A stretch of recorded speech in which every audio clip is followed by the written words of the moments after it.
Section 13 of Modern Magic. Modern Magic, a practical treatise on the art of conjuring, by Professor Louis Hoffman. Tricks involving sleight of hand, or the use of specially prepared cards, Part 7. A card having been drawn and returned, and the pack shuffled, to divide the pack into several heaps on the table, and to cause the drawn card to appear in such heap as the company may choose. Invite a person to draw a card. When it is returned, make the pass to bring it to the top. Make a false shuffle, and leave it still at the top. If any of the audience requests to be allowed to shuffle, palm the card and hand him the pack. When it is returned, again place the card on the top. Taking cards in the right hand, face downwards, drop them in packets of 4 or 5 cards each, on the table, noting particularly where you place the last packet, on the top of which is the chosen card. Ask the audience in which of the heaps they would like the chosen card to appear, and when they have made their choice, pick up all the other packets and place them in the left hand, placing the packet on which is the chosen card at the top. Divide the chosen packet into 2, and bid the audience again choose between these, placing the cards of the non-chosen packet below the pack in the left hand. If the packet still remaining will admit of it, divide it into 2 again, but endeavor so to arrange matters that the packet ultimately chosen shall consist of 2 cards only, concealing, however, from the audience the precise number of cards in the packet. When you have reached this stage of the trick, palm the drawn card, which we will suppose to have been the ace of diamonds, and picking up with the same hand the chosen packet, secretly place that card on the top. Place the 3 cards face downwards side by side, the ace of diamonds in the middle, and ask the audience which of the 3 they desire to become the card originally drawn. If they choose the middle card, the trick is already done, and after asking the person to name his card, and showing that neither of the 2 outside ones is the card in question, you turn up the ace of diamonds. If the choice falls on either of the outside cards, gather together all 3 without showing them, the ace still being in the middle, and ask someone to blow on them. Then deal them out again in apparently the same order as before, but really deal the second for the first, so as to bring that card into the place of the card indicated. Then, after showing the 2 other cards as above directed, finally turn up the ace of diamonds, and show that it is the card originally chosen. To change a drawn card into the portraits of several of the company in succession. For the purpose of this trick, you will require a forcing pack of similar pattern to your ordinary pack, but consisting throughout of a single card, say the 7 of clubs. You must also have half a dozen or more 7s of clubs in the same pattern, on the faces of which you must either draw or paste small caricature portraits, after the manner of Twelfth Night characters, which should be of such a kind as to excite laughter without causing offense. You arrange your pack beforehand as follows.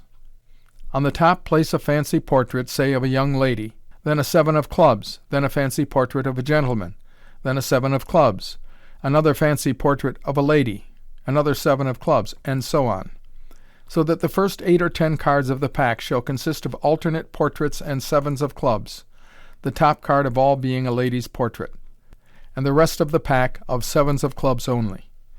Secretly exchange the prepared pack for that which you have been using.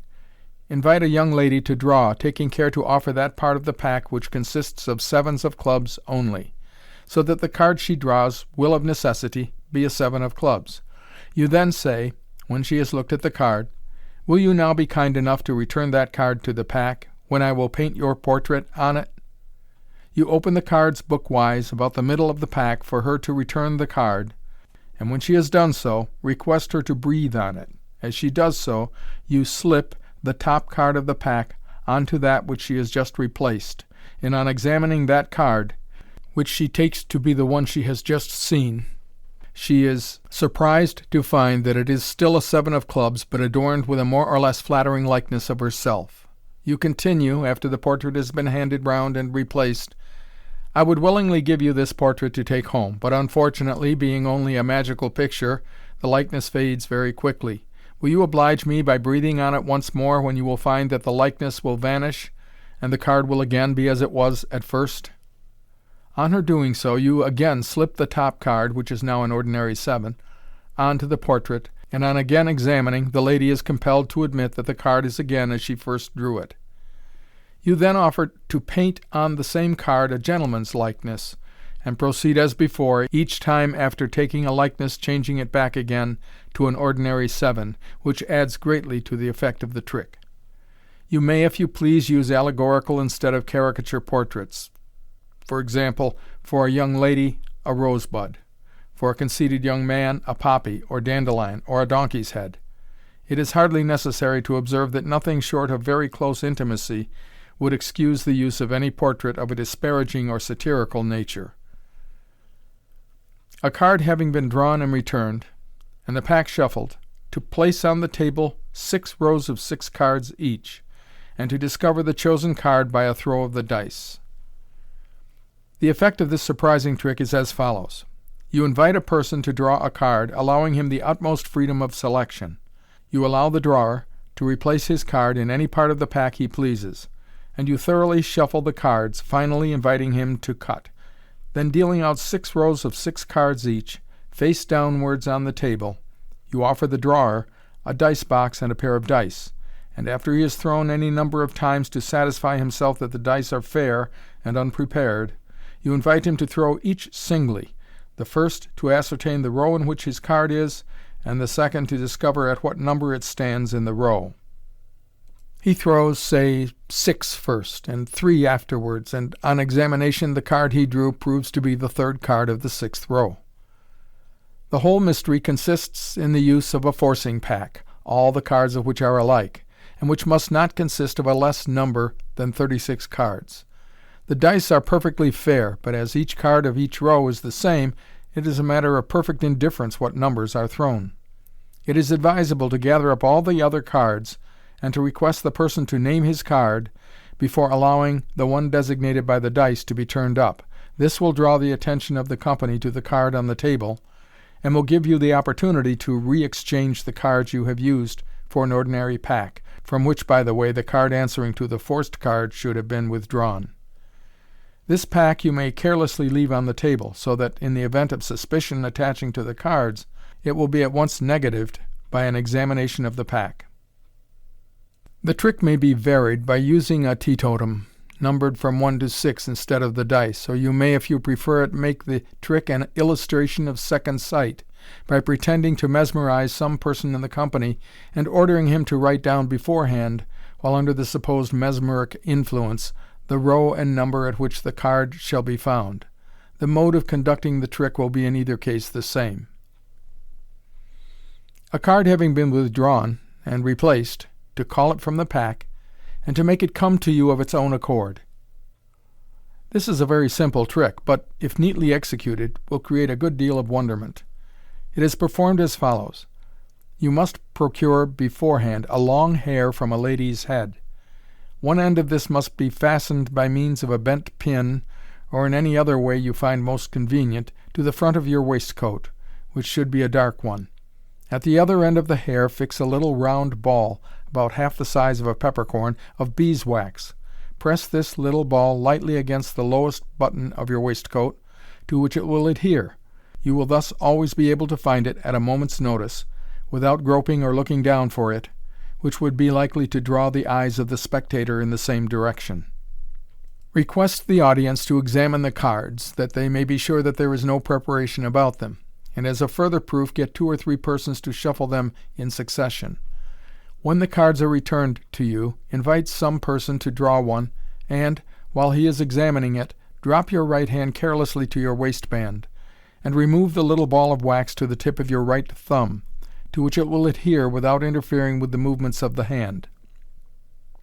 When the card is returned, make the pass to bring it to the top of the pack, and press the little ball of wax upon the back of the card, as near the edge as possible.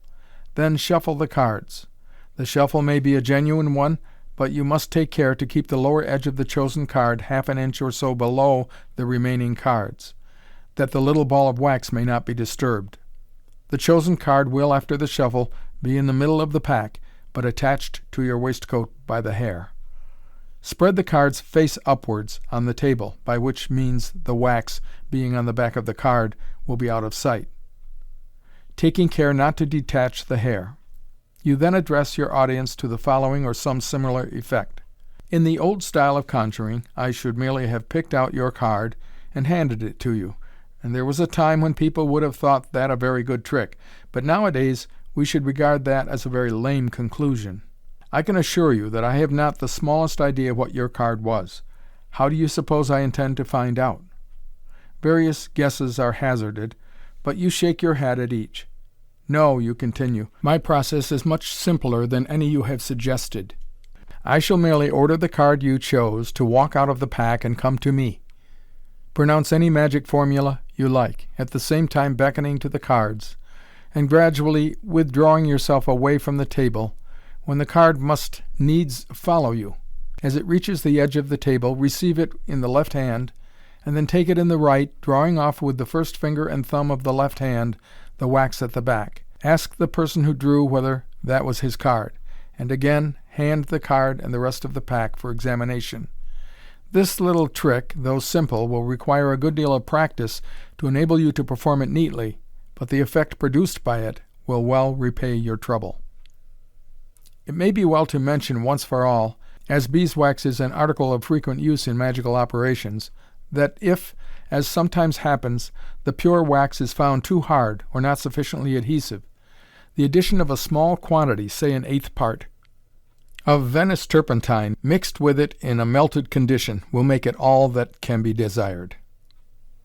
The wrist trick. Footnote: for an inferior form of this trick, in which the sleight of hand is not employed, see page 51.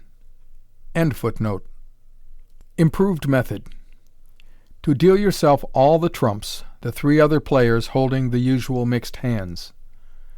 Having decided which suit, suppose diamonds, is to be the trump suit, arrange the pack in such a manner that every fourth card shall be of that suit, the intervening cards being taken haphazard. When about to perform the trick, securely exchange the pack you have hitherto been using for the prepared pack. Make the bridge, and then a false shuffle by the third method. Invite someone to cut, and make the pass at the bridge, thus restoring the cards to their original condition. Deal in the usual manner, when you will be found to hold all the trumps, the remaining suits being distributed in the ordinary way among the other three players. Where in this or any other trick it is found necessary to change one pack for another, the following will be found the neatest way of effecting that object. Have the prepared pack in the pochette on the left side. Hold the ordinary pack in the right hand, and in moving from the audience to your table, drop the left hand to the pochette.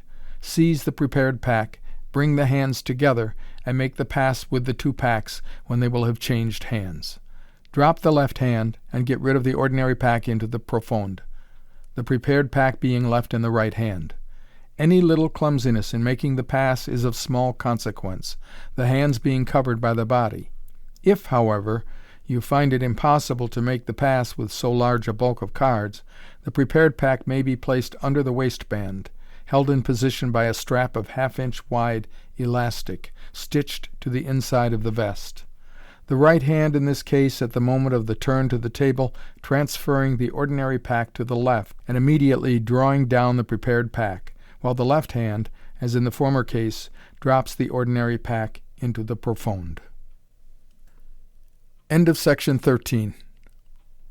Section 14 of Modern Magic. Modern Magic, a practical treatise on the art of conjuring, by Professor Lewis Hoffman. Card Tricks Requiring Special Apparatus. Part 1.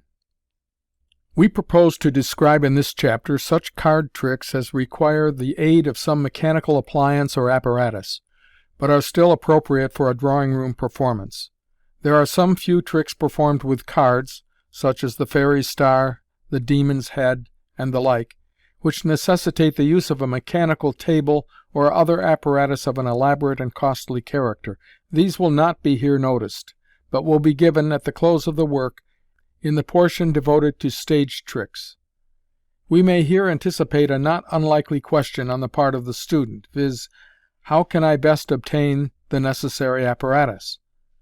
In some instances, an amateur with a mechanical turn may be able to manufacture his appliances for himself, and where this is the case we would by no means discourage his doing so, as he will thereby derive a double amusement from his study of the magic art. But where the student has not the ability or inclination to do this, we should strongly advise him not to attempt to have his apparatus made to order by persons unaccustomed to this class of work, but to go direct to one or other of the regular depots. Magical apparatus requires so much precision in its details, and so much attention to apparent trifles, that the first attempt of any workman, however skillful, is almost sure to be a failure. And by the time the defects are rectified, the purchaser will find that he has paid more for a clumsy makeshift than he would have done for a thoroughly good article had he gone to the right quarter. Experience will quickly prove that inferior apparatus is dear at any price. Peck & Snyder, 124 Nassau Street, New York City, are the largest manufacturers, importers, and dealers in sports, pastimes, and trick materials. They will forward illustrated catalogs on application, giving details of an infinite variety of optical, chemical, mechanical, magnetical, and magical experiments, and ingenious deceptions. Supplementary sheets are issued from time to time giving descriptions of new novelties. One peculiarity of their business is that every purchaser is taught, by the very explicit instructions that accompany each article, and by correspondence, to perform whatever tricks he may buy, so that he may exhibit them with ease and without fear of detection, and no trouble is spared in order to make him perfect in what he purchases. Prices are generally low. Where a seemingly high price occurs, the professor or skilled amateur will readily realize that it is occasioned by the elaborateness of the mechanism of the particular apparatus desired, and the cost that such precision in manipulative manufacture involves. The purchaser, we speak from personal experience, can always depend on receiving uniform courtesy, good value, and sound practical instruction. The novice must be warned against imagining that when he has got into the region of apparatus the necessity for personal address and dexterity will be diminished. On the contrary, there is hardly a trick among those we are about to describe which does not demand more or less practical knowledge of sleight of hand. We shall assume in the following pages that the reader has carefully followed and studied the directions already given, in which case he will find little difficulty in this portion of the work. The Magic Sword. A card being drawn and replaced, and the pack flung in the air to catch the chosen card on the point of the sword. We have already described a trick somewhat similar in effect, in which the pack being flung in the air, the chosen card is caught in the hand of the performer. The trick in this form makes a very good prelude to the still more surprising one which we are about to describe. It will be remembered that in the trick above mentioned, an ordinary pack is used, and the spectator is allowed to draw whatever card he pleases. The card, when returned, is brought to the top by the pass and palmed, and though supposed to be caught amid the falling shower, in reality never leaves the hand of the performer. The audience may possibly have a suspicion of this, and you may hear a faint murmur to the effect that he had the card in his hand, and so on. When this occurs, it serves as a very natural introduction to the trick with the sword. You say, "Ah, you fancy I had the card in my hand?" I will repeat the trick, in order to show you that you are mistaken. Will someone be kind enough to draw another card? Thank you. Don't return the card to me, but put it back in the pack yourself. Now be kind enough to shuffle thoroughly. You cannot say I have the card in my hand this time, at all events.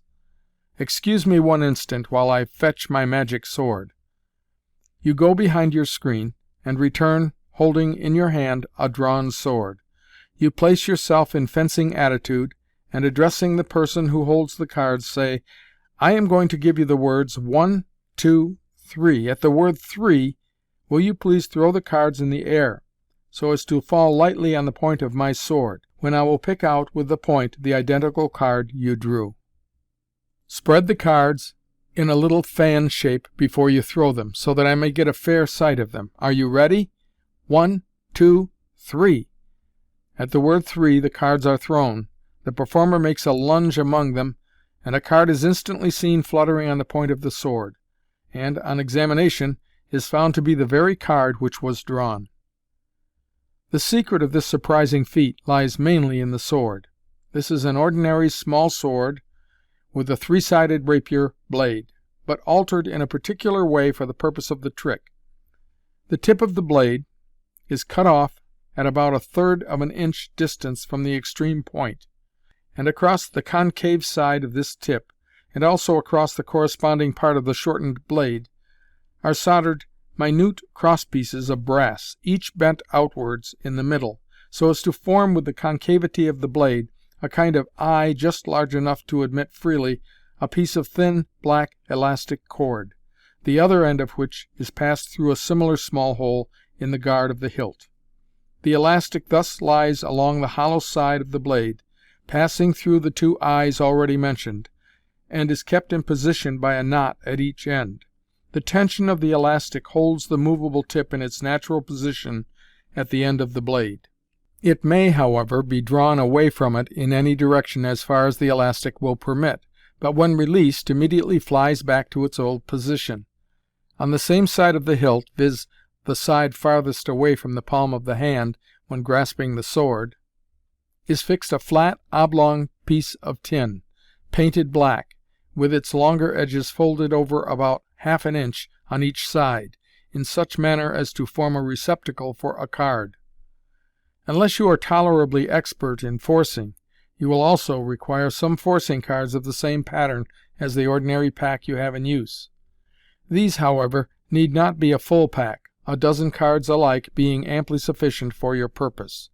You commence your preparations by taking one of the cards of the forcing pack, cut a small slit in its center with a penknife, and thrust completely through it the movable tip of the sword, taking care not to enlarge the hole more than absolutely necessary, and place the sword thus prepared out of sight of the audience, but so as to be easily got at when you want it. Have your forcing cards in your pocket, or somewhere where you can lay your hand on them without attracting observation, and your ordinary pack on the table. You may begin by remarking, "Let me ask you to take particular notice that I perform this trick with whatever card you choose, not influencing your choice in any way. To show you that I don't compel you to take any particular card, I will just take a handful of cards from the top of the pack." As you say this, you place your forcing cards, which you have previously palmed, for an instant on the top of the ordinary pack, immediately taking them off again, as if they had formed part of it, and were the handful of cards you referred to, and offer them to some one to draw. Take whichever you please. First card, last card, middle card, it is precisely the same to me.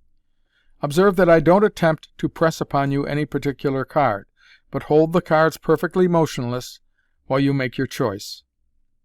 As soon as a card is drawn, without waiting for it to be replaced, return to your table, holding the remaining forcing cards in your left hand. Pick up the pack with your right hand. Place it on the cards in your left hand, at the same moment making the pass to bring these cards to the top.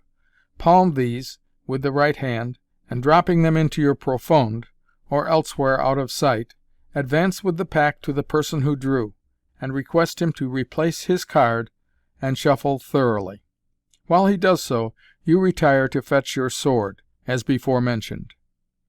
Before returning to the audience, you prepare it as follows. Taking it in your right hand in the ordinary manner, you draw down with the other hand the pierced card, and slide the card endways into the receptacle on the hilt. The elastic, which is now stretched to double its ordinary length, will pull at the card pretty tightly, but you retain it in position by pressing on the face of the card with the second and third fingers of the hand that grasps the hilt. Having done this, you return to the audience, taking care so to stand that the back of the hand that holds the sword shall be towards them. When the cards are flung in the air, as already described, you make a lunge among them, and at that same moment relax the pressure of the fingers on the pierced card. The elastic, being thus released, flies rapidly back to its original position, and carries the movable tip, and with it the card to the end of the blade, by which the card appears to be transfixed. The movement of the sword in the lunge, coupled with that of the falling cards, completely covers the rapid flight of the pierced card from hilt to point. To get the card off the sword, pull it down the blade and tear it roughly off. When you have taken off the card, drop the point of the sword and hand the card at once to the drawer for examination. This serves to divert attention not only from the sword itself, but also from the cards scattered on the ground, among which the one actually drawn still remains. This trick is sometimes performed with 3 cards instead of 1. The working of the trick is the same, save that you use a forcing pack consisting of 3 cards repeated, and that in preparing the sword the 2 first cards which are threaded on the elastic are perforated with holes of such a size as to allow them, when released, to slide partially down the blade, the first nearly to the hilt, and the second about halfway. The rising cards. Several cards having been drawn, returned, and shuffled to make them rise spontaneously from the pack. This is one of the best of card tricks. The performer advances, pack in hand, to the company. He invites 3 persons each to draw a card. The cards having been drawn, they are replaced in different parts of the pack, which is thoroughly shuffled.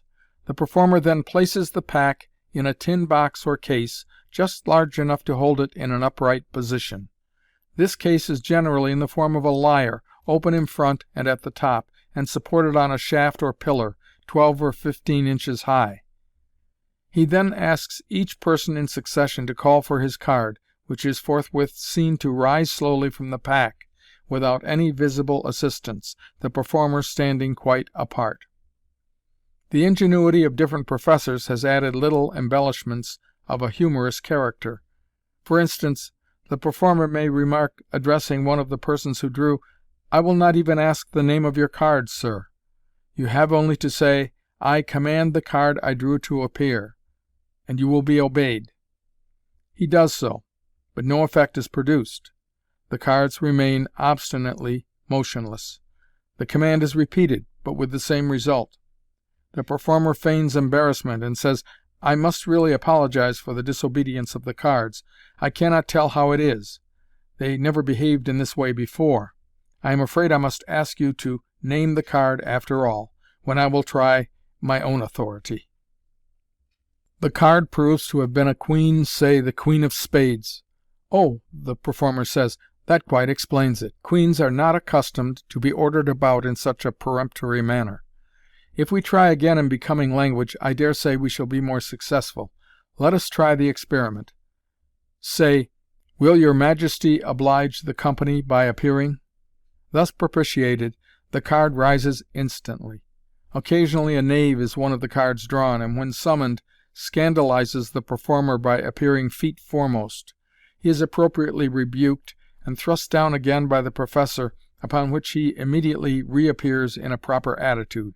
Sometimes a card, after coming up halfway, begins to retire again, but at the command of the performer starts afresh, and rises completely out of the pack.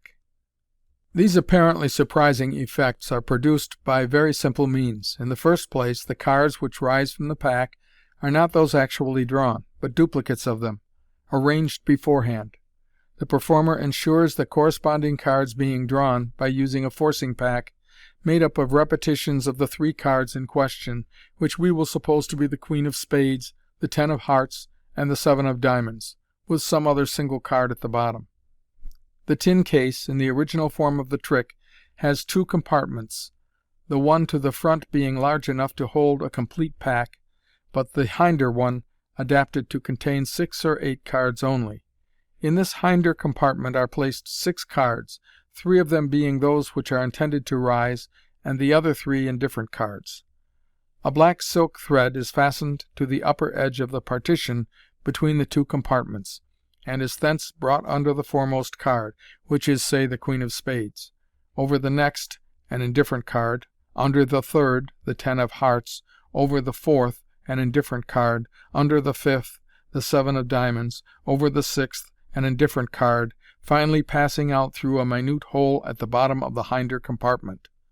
If the thread be pulled, the 3 cards named will rise in succession, beginning with the hindmost, viz., the 7 of diamonds.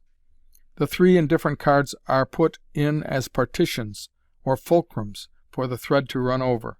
If these partitions were omitted, the 3 chosen cards would rise all together.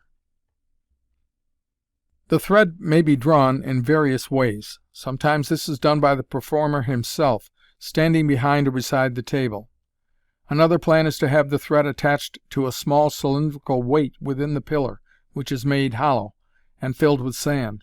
The weight rests on the sand until the operator desires the cards to rise, when by moving a trigger at the foot of the pillar, he opens a valve which allows the sand to trickle slowly down into a cavity at the base, and the weight, being thus deprived of its support, gradually sinks down and pulls the thread.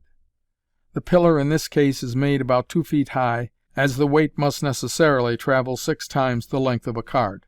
Others again draw the thread by means of a clockwork arrangement in the table, or in the pillar itself, answering the same purpose as the sand and weights. The arrangement which we ourselves prefer, where practicable, is to have the thread drawn by an assistant, who may either be placed behind a screen, or may even stand in full view of the audience, so long as he is at some little distance from the table. The silk thread is quite invisible if only you have a tolerably dark background. The only portion as to which you need feel any anxiety is that immediately connected with the cards. To conceal this, it is well, if you use a special table, to have a small hole bored in the top, through which the thread may pass. The card stand being placed immediately in front of the hole, the thread will pass perpendicularly downward for the first portion of its length, and will thus be concealed behind the pillar. In default of a hole, a ring of bent wire attached to the table will answer the same purpose. The great advantage of having the thread pulled by a living person instead of a mechanical power is that you can take your own time in the performance of the trick, whereas if you use a weight or clockwork, there is always a danger of a card beginning to rise before you have called for it, or possibly not rising at all, either contingency being rather embarrassing. In the latest and best form of the trick, the second compartment of the case is dispensed with, and the apparatus may be handed round for examination both before and after it is used. In this case, 3 cards are forced and returned as already mentioned, but the performer, as he reaches his table, adroitly changes the forcing pack for another already prepared, and placed on the servante, if a regular conjuring table is used, or, if not, concealed behind some object on the table. This pack is prepared as follows. The last 6 cards are arranged with the thread traveling in and out between them, just as the 6 cards in the hinder compartment were in the older form of the trick, which is hitched into a notch 1/8 of an inch deep, made in the lower edge of the 6th card. The knot prevents the thread from slipping, but does not interfere with its being instantaneously detached when, the trick being over, you hand the whole apparatus, cards and all, to be examined.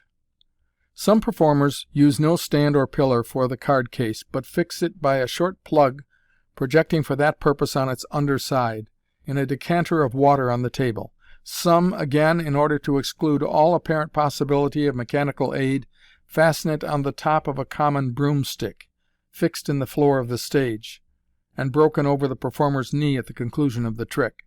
To our own taste, the trick is best performed without any special card case whatever, the pack being placed in an ordinary glass goblet with upright sides, first handed round to the audience for inspection.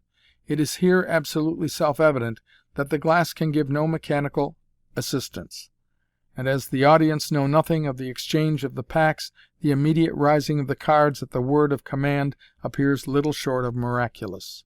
It only remains to explain the modus operandi of the little variations before alluded to. The offended dignity of the Queen, declining to appear when summoned in too cavalier a manner, is accounted for by the fact that the performer or his assistant refrains from pulling the thread until the offender has adopted a more respectful tone. The phenomenon of the knave first appearing feet foremost, and then invisibly turning himself right and uppermost, is produced by the use of 2 knaves, the first, in other words hindmost, being placed upside down, and the second, with an indifferent card between, in its proper position.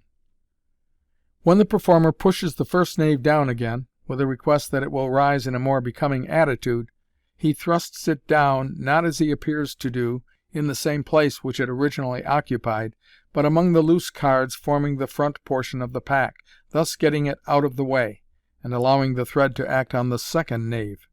It is hardly necessary to observe that for producing this particular effect, the cards must be of the old-fashioned single-headed pattern.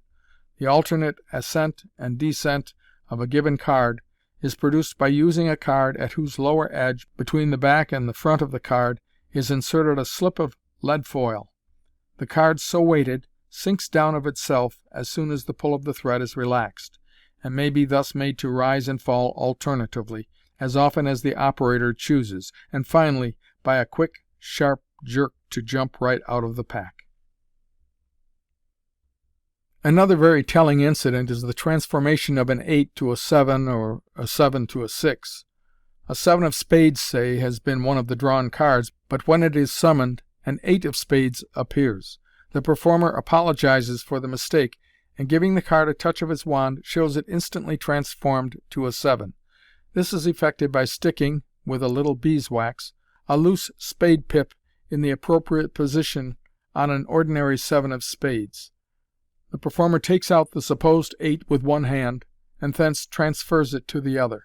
In so doing he draws off, with the hand which first held the card, the loose pip, and holding the card face downwards, touches it with the wand, and shows that it has apparently changed to the card drawn.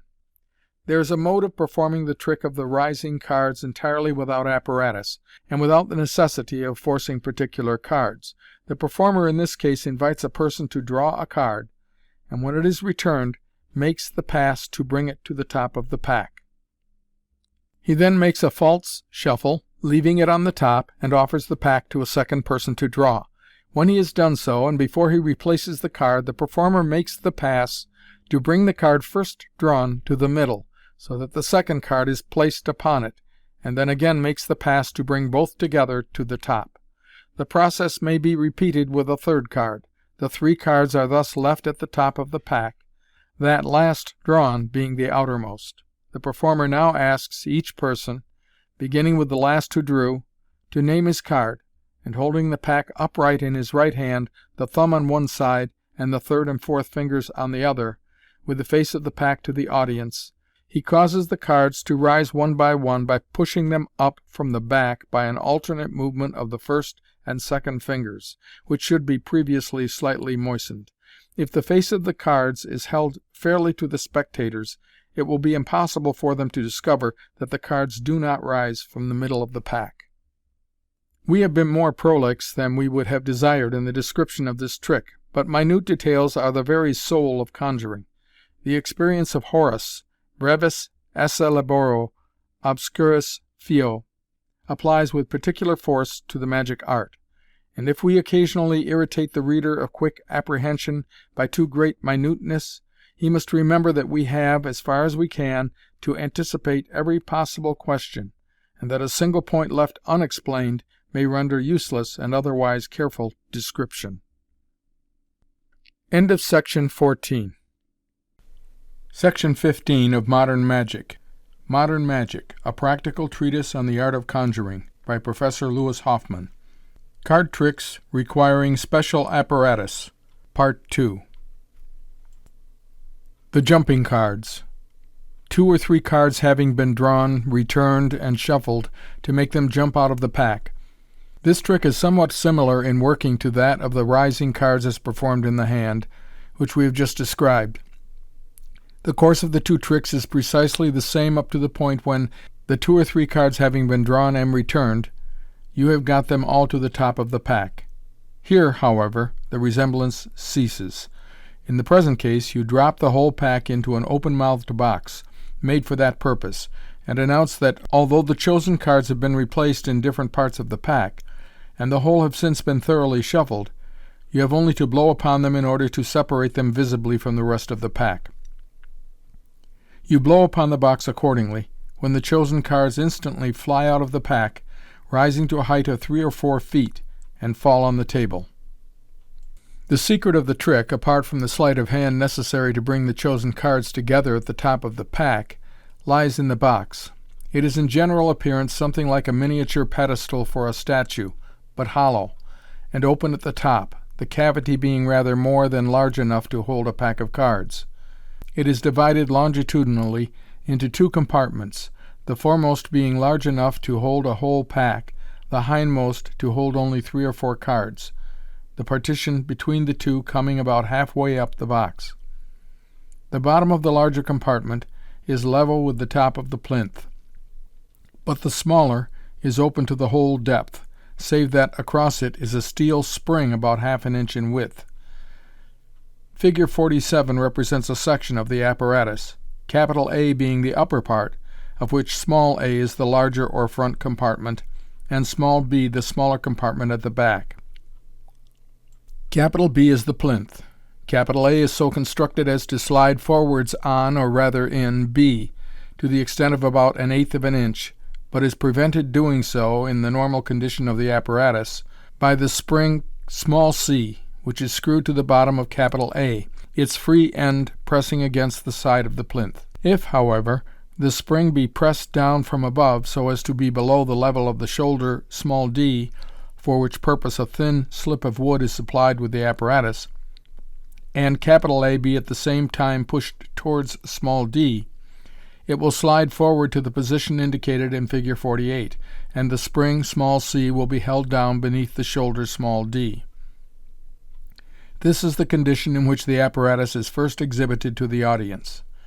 After turning it over to show that there are no cards already concealed in it, the performer places it in the pack, first, however, slipping his little finger between the chosen cards, which are on the top, and the rest of the pack, so as to enable him to drop the chosen cards into the smaller compartment at the back where they rest upon the bent spring. See Figure 48.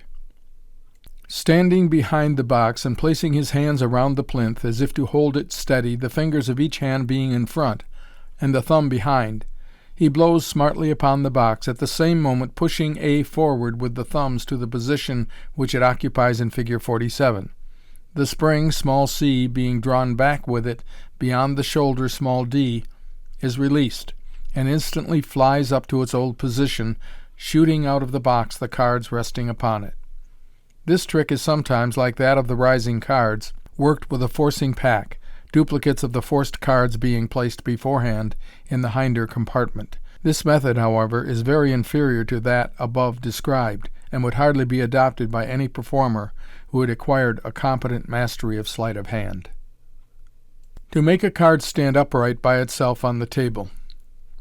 This is a little trick of hardly sufficient importance to be performed by itself, but as an incident introduced in the course of some more pretentious illusion, produces a very good effect. A great deal of the sparkle of a conjuring entertainment depends upon the performer's readiness in what may be called byplay, consisting of a number of minor tricks not supposed to form part of the settled program, but merely introduced incidentally, and used, as it were, as a garnish to the more important feats.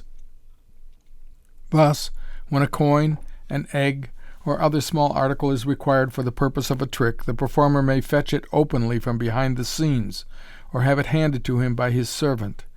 But this is a commonplace proceeding. The higher class of performers prefer in such cases to produce the article from the hair, whiskers, or pocket of one of the audience, and, in like manner, when the article has served its purpose, to make it vanish by some magical process, rather than by the prosaic methods of everyday life. These little incidents serve to keep the audience on the qui-vive, and they further assist materially in keeping up the continuity of an entertainment. In a thoroughly good performance the audience should have no time to think, but should be led direct from one surprise to the contemplation of another. The trick we are about to describe is of the class above alluded to. In the course of one or other of your card tricks, you have or make occasion to ask some person to go and place a given card on the table, or to examine a card already placed there. He does so, and is about to return to his place, but you check him. "No, sir, that won't do. I want everybody to see what card it is. Will you be good enough to stand it up on end with its face to the company, so that everybody can see it?" He looks foolish, and finally says that he can't do it. "Not do it?" you reply. "My dear sir, it's the simplest thing in the world. Allow me." And taking the card from him, you place it upright on the table and leave it standing without any visible support. Taking it up again, you hand it round to show that there is no preparation about it, and on receiving it back again, stand it upright, but with the other end upwards, or, if challenged, allow the audience themselves to choose a card which you cause to stand alone with equal facility. The secret lies in the use of a very small and simple piece of apparatus, being in fact merely a strip of tin or sheet brass, 1.5 inches in length, and 5/8 of an inch in width, bent at a shade less than a right angle, say 85 degrees, its shorter arm being 1/3 of its length. On the outer surface of the long arm is spread a thin layer of beeswax, made more adhesive by the addition of a small portion of Venice turpentine, and to the inner surface of the shorter arm is soldered a small piece of lead, about 1/8 of an inch thick. When you desire to perform the trick, you have this little appliance concealed in your right hand, the longer arm between the first and second fingers, and the shorter arm pointing towards the little finger. Picking up the card with the left hand, you transfer it to the right, taking hold of it in such a manner that the fingers shall be behind and the thumb in front of the card. As you place the card on the table, which, by the way, must be covered with a cloth, you press against it the waxed side of the slip of tin, which will slightly adhere to it, and thus form a prop or foot, the little lump of lead acting as a counterpoise to the weight of the card. You pick it up with the same hand, and as you transfer it to the other, you will find no difficulty in removing and secreting between the fingers the little prop.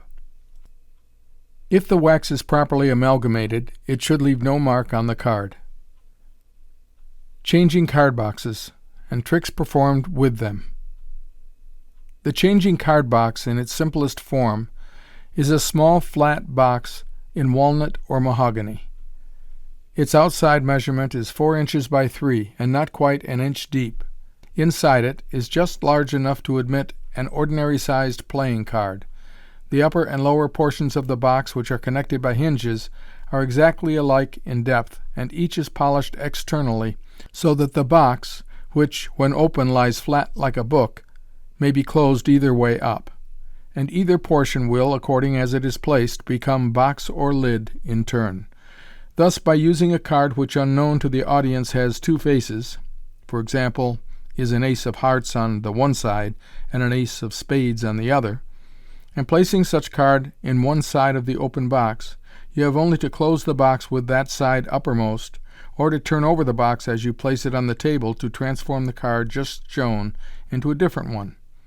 There is nothing in the appearance of the box itself to indicate that it has been turned, so to speak, wrong side up, and a very little practice will enable you to turn it over as you place it on the table without attracting observation. There is a further appliance in connection with the box in question which, however, may be used with or without it, as may best suit the trick in hand. This is a loose slab, small a, of the same wood of which the interior of the box is made, of the thickness of cardboard, and of such a size as to fit closely, though not tightly, in either half of the box. When so placed, it has the appearance of the inside top or bottom of the box. When the box is closed in such manner that the part in which this slab is placed is uppermost, the slab falls into the lower portion, thus forming a false bottom on whichever side happens to be undermost. If a card, say the ace of hearts, be secretly placed in either side of the box, and this slab placed on it, the box will appear empty. If now another card, say the knave of spades, be openly placed in either side, and the box closed in such manner that the portion containing the false bottom is undermost, no change will take place. But if, either in closing the box or subsequently, it is so placed that the side containing the false bottom becomes uppermost, the false bottom will at once drop into the opposite division, and on reopening the box the ace of hearts will be revealed, and the knave of spades will in its turn be concealed.